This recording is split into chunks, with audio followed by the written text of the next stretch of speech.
Good evening. I'm here with your Bible reading.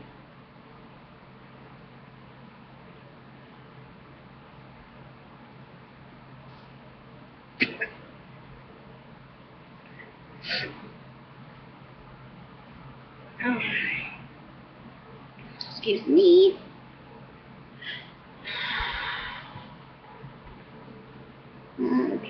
Let's see here. We'll be reading in the New International Version.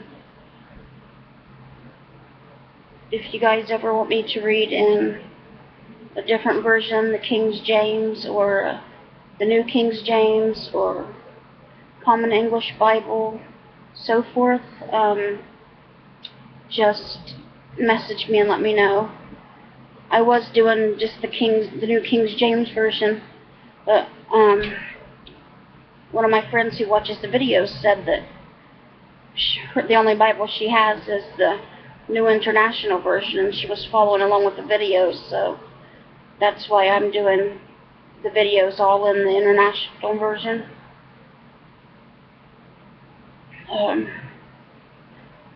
But I would always switch it up, you know, if you guys want to hear it in other ones as well.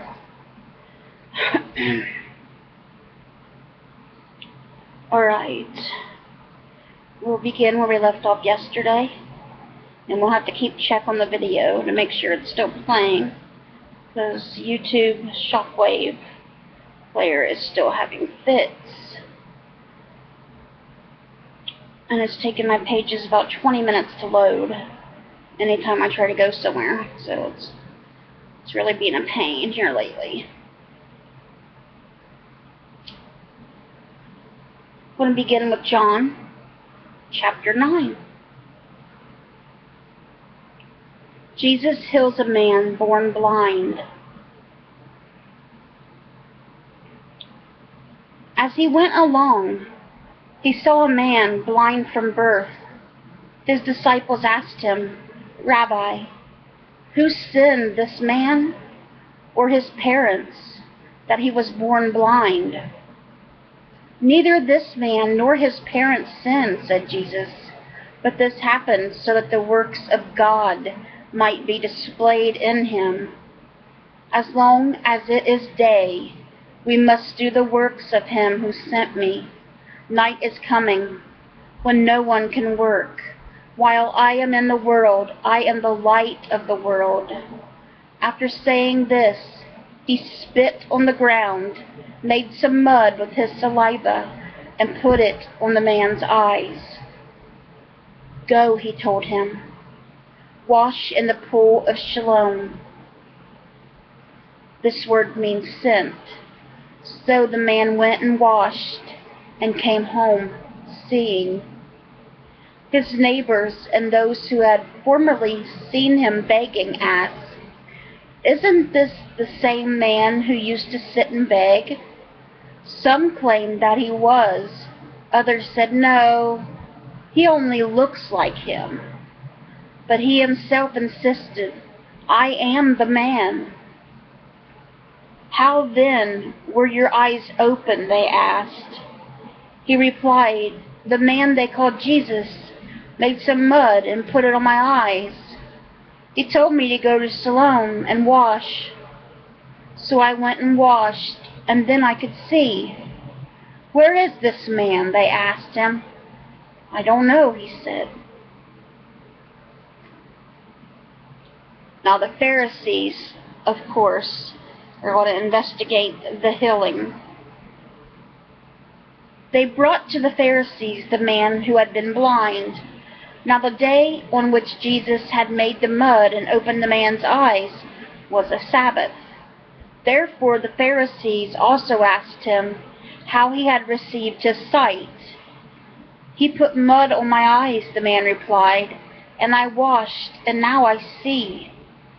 Some of the Pharisees said, "This man is not from God, for he does not keep the Sabbath." But others asked, "How can a sinner perform such signs?" So they were divided. Then they turned again to the blind man. "What have you to say about him? It was your eyes he opened." The man replied, "He is a prophet." They still did not believe that he had been blind and had received his sight until they sent for the man's parents. "Is this your son?" they asked. "Is this the one you say was born blind? How is it that he can see?" "We know he is our son," the parents answered, "and we know he was born blind. But how he can see now, or who opened his eyes, we don't know. Ask him. He is of age. He will speak for himself."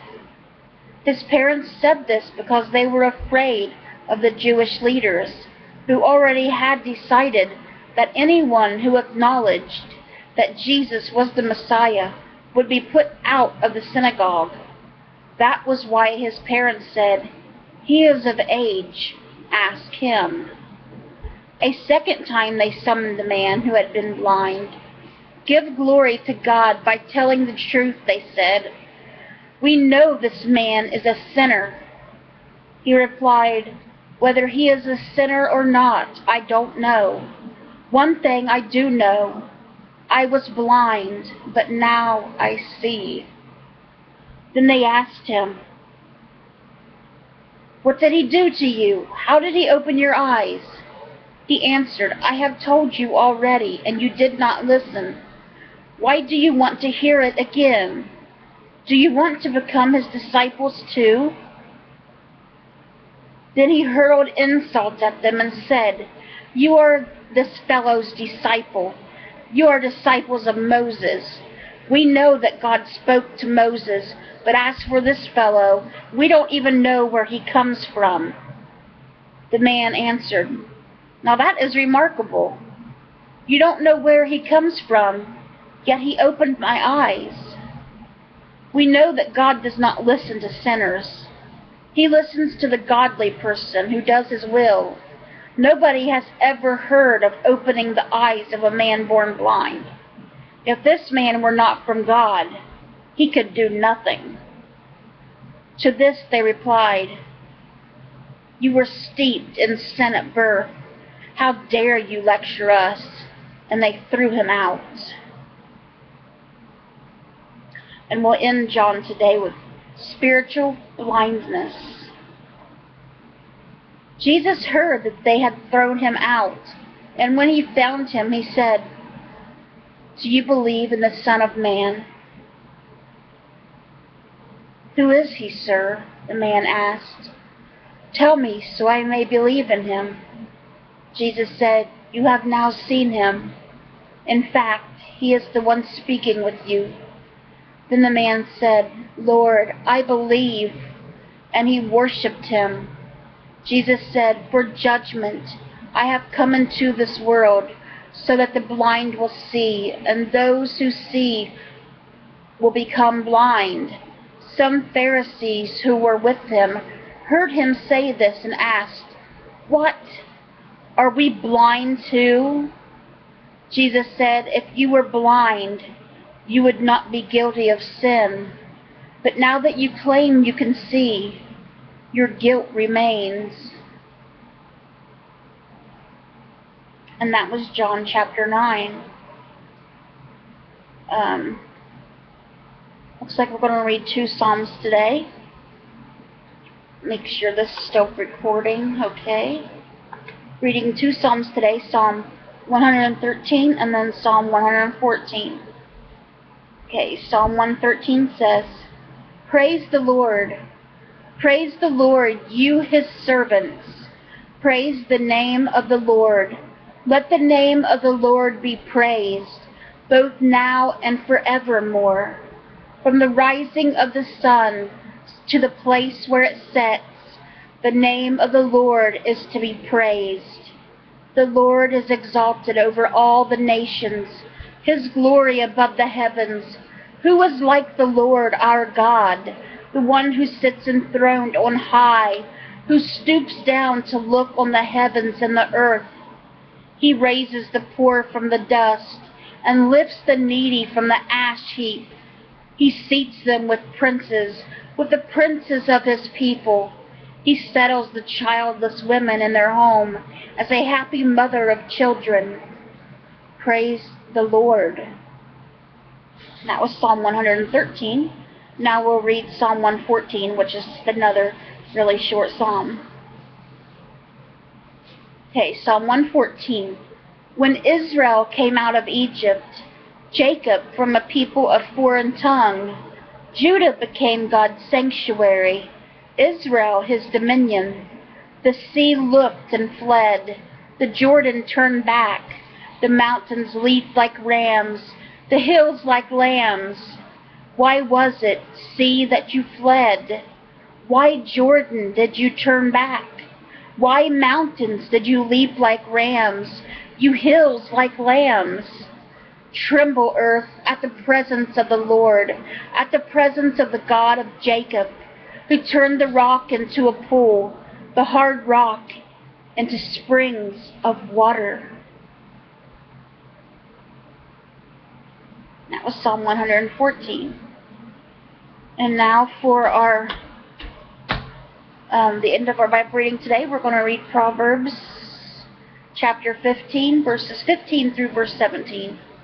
Proverbs 15:15 says, all the days of the oppressed are wretched, but the cheerful heart has a continual feast. And Proverbs 15:16 says, better a little with the fear of the Lord than great wealth with turmoil. And lastly, Proverbs 15:17 says, better a small serving of vegetables with love than a fattened calf with hatred. Okay, guys, that was today's Bible reading. I hope it touched your guys' hearts. I hope you guys are having a blessed Sunday. Let's bring those souls to Jesus, and God willing, I'll see you guys again tomorrow with another Bible reading. Bye, guys. God bless.